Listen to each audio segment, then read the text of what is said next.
Well, I've done a lot of reflection and having multiple um, discussions around that scripture, and just so many little details that you can really take in from the choosing of the cult. Thinking of his disciples as the generals he's identifying, how we say in our movement, we've got to identify and develop the generals in our movement to abolish poverty. And I also was reflecting on the folks laying down their cloaks or these leaves or these branches kind of thing, like creating this path for him to lead him to where they're at, right? Where they're from. I don't know. I just think that a lot of that is amazing. And this idea of um, doing it in contrast to those in power, to empire, the contradiction of empire, right? The total opposite, the defying of empire, and doing what they were doing, and like the folks being um, hearing about him, and from these other lands, and organizing, and just the people welcomed him versus welcoming empire. And I don't know, I find that amazing. And when I think about things like this in relation to the organizing work, Moses, you saying how look at this as like this organizing drive, right? How this is cultivating an organizing drive that Jesus was doing. And I think about the mass cuts to Medicaid, right? The cuts that are being proposed now, and the cuts that came from the Medicaid purge, or as Empire would like to call it, the unwinding. And about 25 million were cut during, since April 2023 during the Biden administration. And now we're looking at almost the same amount, right? Possibly being cut even further.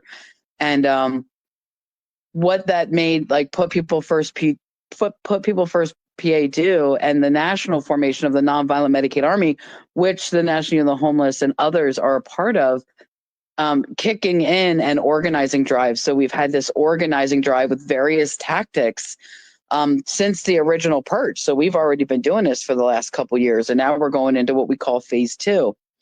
And one of the several tactics that are a part of this organizing drive is signing people up for benefits or helping them with the renewals, right? The system makes us prove over and over again that we're worthy of these state benefits, apparently, right?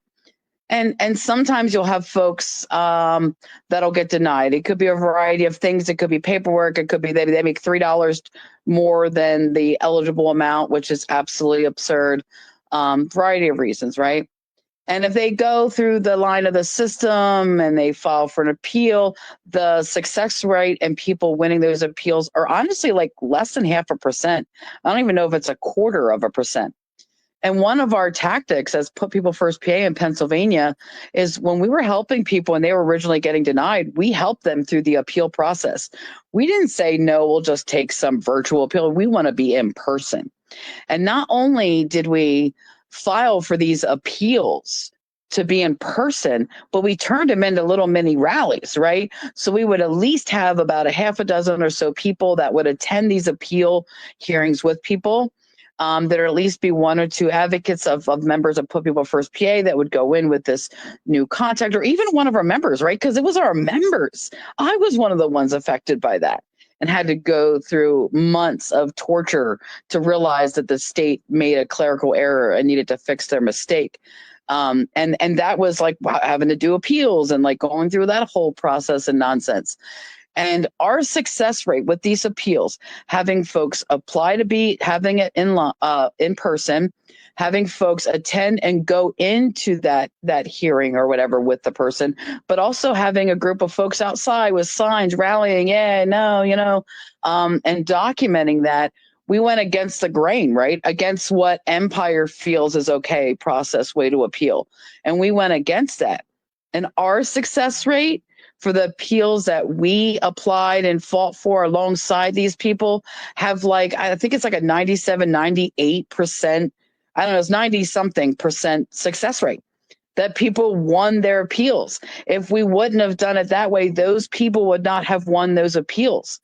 And so I think about things like that, and the need to organize and to be strategic and to utilize all the facets of like how the poor are being attacked in different ways of like in different various ways of projects of survival.